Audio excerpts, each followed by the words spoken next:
कमल जी, ये घोर आश्चर्य का विषय है कि दिल्ली की ट्रायल कोर्ट जो पीएमएलए मामले को देखती है, उसके आदेश, उसके बाद केजरीवाल जी की याचिका माननीय दिल्ली उच्च न्यायालय में जाती है और दिल्ली उच्च न्यायालय में उनकी याचिका खारिज कर दी जाती है, यह कहते हुए कि आपके खिलाफ प्रचुर मात्रा में सबूत उपलब्ध है ईडी के पास में कि आपकी संलिप्तता है उस पूरे पीएमएलए के मामले में।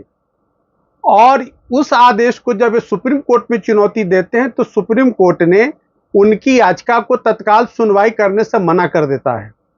बावजूद इसके श्री अरविंद केजरीवाल और उनकी आम आदमी पार्टी सत्ता पर काबिज रहने के लिए सतत प्रयास कर रही है और हठधर्मिता बरती हुई है। यह किसी भी सभ्य समाज या वैसे पार्टी, वैसे मुख्यमंत्री जो संविधान के हिसाब से आचरण करते हैं के सख्त खिलाफ है। ऐसी सूरत में वो अपने पद से इस्तीफा नहीं दे रहे हैं या उनको हटाने की कोई संवैधानिक मुहिम नहीं चल रही है। यह अपने आप में एक आश्चर्यजनक विषय है।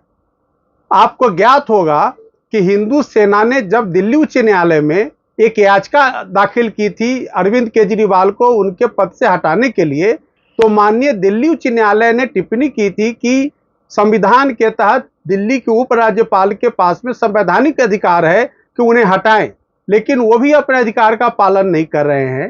लेकिन सबके बावजूद श्री अरविंद केजरीवाल, जिनकी party representation of people act की धारा 29A में जब उसकी रजिस्ट्रेशन हुई तो यह कहा गया एफिडेविट दे करके कि संविधान के प्रति हम अपनी एलिजियंस को पूर्ण करेंगे, तो जो संविधान के प्रति जो वफादारी वो कहां गई कि पीएमएलए जैसे सीरियस मामले में संलिप्तता के बावजूद, जेल में बंद रहने के बावजूद वो मुख्यमंत्री के पद से त्याग पत्र नहीं दे रहे हैं। ये अपने आप में संविधान की धज्जी उड़ाने वाली बात है।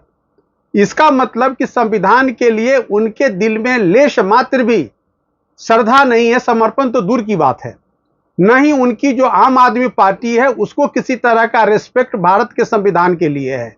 तो संविधान की को धता बताते हुए, संविधान को तार तार करते हुए वो सरकार में एन केन प्रकार बने रहना चाहते हैं। इसका जीता जागता उदाहरण है कि 23 मार्च 2024 की शाम से आज तक वो पुलिस कस्टडी फिर जुडिशियल कस्टडी में बने हुए हैं, बावजूद इसके वो इस्तीफा नहीं दे रहे हैं। दूसरी बात कि कोई कैबिनेट मीटिंग नहीं हो रही है, कोई कैबिनेट मीटिंग हो भी नहीं सकती है।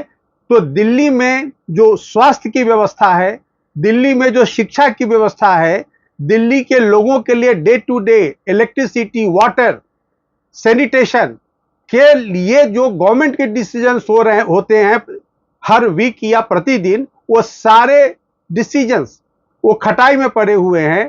तो मतलब कि दिल्ली में सरकार नाम की कोई चीज नहीं है। दिल्ली की सरकार यहाँ के ब्यूरोक्रेट के भरोसे चल रही है। तो क्या दिल्ली में संवैधानिक स्कीम के तहत कोई सरकार चल रही है क्या? यह एक इतना बड़ा प्रश्न है जिसका जवाब सिर्फ और सिर्फ अरविंद केजरीवाल और उनकी पार्टी यानी आम आदमी पार्टी ही दे सकती है। मैं तो अपील करता हूं जो संवैधानिक जो अधिकारी हैं कि वो संवैधानिक अधिकार का प्रयोग करते हुए इनको तत्काल बर्खास्त करें, नहीं तो यहां पर एक क्योस की स्थिति आ जाएगी। संवैधानिक संकट तो बरकरार है ही, एक क्योस की स्थिति आ जाएगी अगर अरविंद केजरीवाल अपने पद से इस्तीफा नहीं देते हैं। तो दिल्ली के लोगों को जो एंटी कॉन्स्टिट्यूशनल जो अफेयर्स चल रहे हैं उनसे बचाने के लिए, क्योस से बचाने के लिए और अराजकता से बचाने के लिए तत्काल संवैधानिक पद पर बैठे हुए लोगों को स्टेप लेना चाहिए और दिल्ली की सरकार को बर्खास्त करने के लिए, मुख्यमंत्री को बर्खास्त करने के लिए यथाशीघ्र कदम उठाना चाहिए। धन्यवाद।